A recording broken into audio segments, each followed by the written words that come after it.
మాజీ ఎమ్మెల్యే గుమ్మడి Narsaiah biopic cinema త్వరలో రానుంది. ఈ క్రమంలోనే పాల్వంచలో ఆయన బయోపిక్ ప్రారంభోత్సవం జరిగింది. కార్యక్రమానికి మంత్రి కోమటిరెడ్డి వెంకటరెడ్డి, జాగృతి అధ్యక్షురాలు కవిత ముఖ్య అతిథులుగా హాజరయ్యారు. ముహూర్త షాట్ కు కెమెరా స్విచ్ ఆన్ చేశారు. గుమ్మడి నర్సయ్యను ప్రజల మనిషి, పేదవారి దేవుడంటూ కోమటిరెడ్డి కొనియాడారు. ఎమ్మెల్యే జీతం, ఆస్తులను దానం చేయడం, సైకిల్ను వాడటం నర్సయ్య నిరాడంబరతకు నిదర్శనమన్నారు. సర్పంచ్ నుంచి సీఎం వరకు అందరూ ఆయన జీవిత చరిత్రను చూడాలన్నారు. గుమ్మడి నర్సయ్య జీవితాన్ని సినిమాగా తెరకెక్కించడం చాలా ఆనందంగా ఉందన్నారు కవిత. ఇలాంటి సినిమాలు వస్తే యువత క్లీన్ పాలిటిక్స్ వైపు అడుగు వేసే అవకాశం ఉందన్నారు.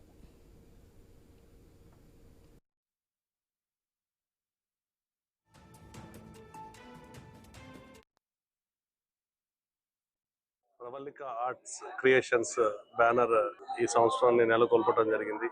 చలనచిత్ర పరిశ్రమలో గానీ ఏ లైన్ లో గానీ లేనటువంటి వాళ్ళం.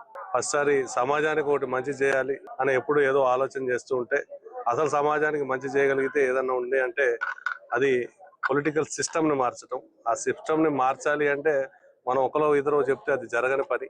అందుకే ఒక సినిమా సందేశాత్మకంగా ఒక ప్రయోగం చేయాలని ఆలోచిస్తే ఎవరి కథ ఉంది అంటే మా జిల్లాకు సంబంధించినటువంటి గుమ్మడి నర్సయ్య గారి జీవిత చరిత్ర ఉండటం. సో ఆయన సింప్లిసిటీ, ఆయన హానెస్టీ ప్రజలకు తెలియజేస్తే కొంతైనా కొంత మార్పు వస్తుందని ఆలోచించి ఈ యొక్క సినిమా చేయటం.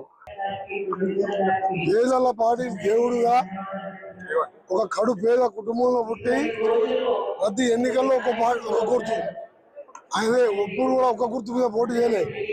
5 సార్లు శాసనసభ్యునిగా ఈరోజు ప్రజల మనిషిగా పేరు తెచ్చుకున్న దేవుడు ఆయన.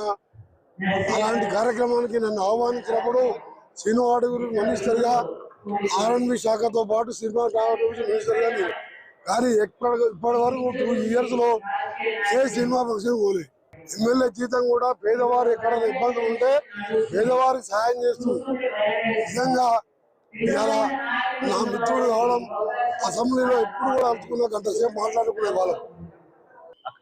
ఈరోజు మరి గుమ్మడి నర్సయ్య గారు మన తెలంగాణలో మనందరం కూడా చాలా గొప్పగా అవినీతి రహిత రాజకీయాల గురించి మాట్లాడుకున్న ప్రతి సందర్భంలో, అదేవిధంగా మానవీయ విలువల్ని కాపాడుతూ ప్రజలకు సేవ ఎట్లా చేయొచ్చు అనేటటువంటి అంశాన్ని ఎప్పుడు మాట్లాడుకున్నా గుమ్మడి నర్సయ్య గారిని మనం ఆదర్శంగా తీసుకొని మాట్లాడతాం.